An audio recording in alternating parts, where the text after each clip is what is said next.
Yeah, it was about 8 months between Thor and then when we started shooting Avengers, and I just kind of kept doing what I was doing and maintained it, and then since shooting Avengers, I've lost most of that weight, and now we have to shoot Thor 2, so the idea of having to get back in the gym and put it on again is is pretty daunting.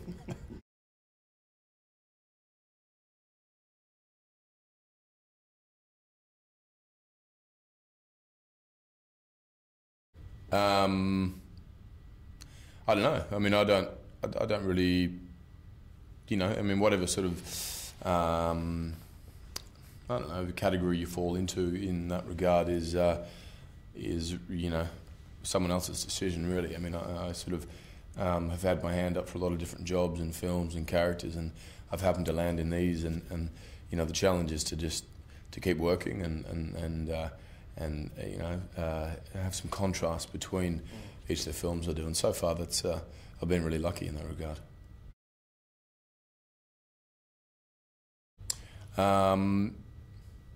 Yeah, I think so. I mean, obviously, I know the most about him. I mean, in this film, I really loved I love the Hulk. I felt like what Mark did with that character. He brought a great amount of empathy and vulnerability to it, and such a contrast between, the character of Banner and then versus when he becomes the Hulk. And there was never sort of a moment of self-pity. It was, I just found sort of, he was sort of quite accepting of his position, and he has a wry sense of humour about it, and I just found a very likeable character. And then you end up, I think, forgiving him more easily than when he becomes the Hulk, and as devastating and destructive as he can be.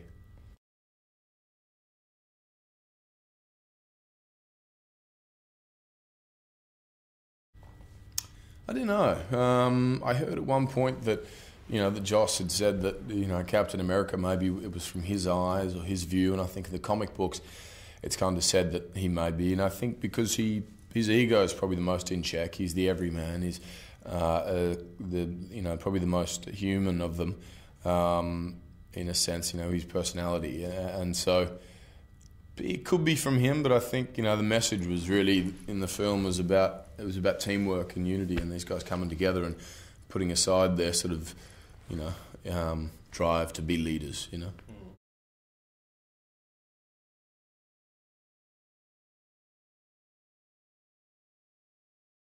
I don't think so. No, not quite as bad as that one. That was that was the fight scene just got a little bit out of place and ended up sort of overlapping in some choreography, and he got an elbow in the face.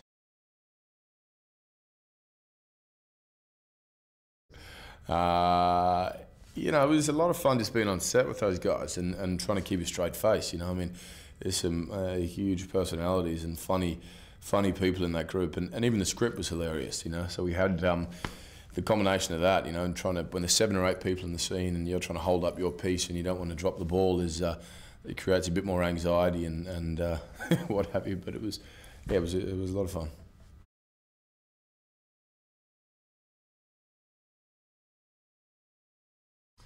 Wearing thin, yeah. I mean, it sort of lessens each film. I think the more he continues to,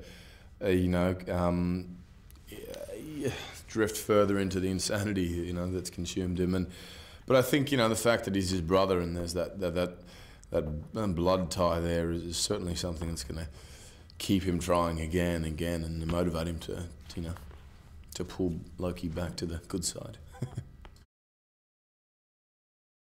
It was great, yeah. I'd worked with Joss a couple of years ago in a Cabin in the Woods, and great sense of humour and very intelligent and knows these characters better than we do, I think. And he's a fan of comic books, has written comic books, and he understands this genre so well.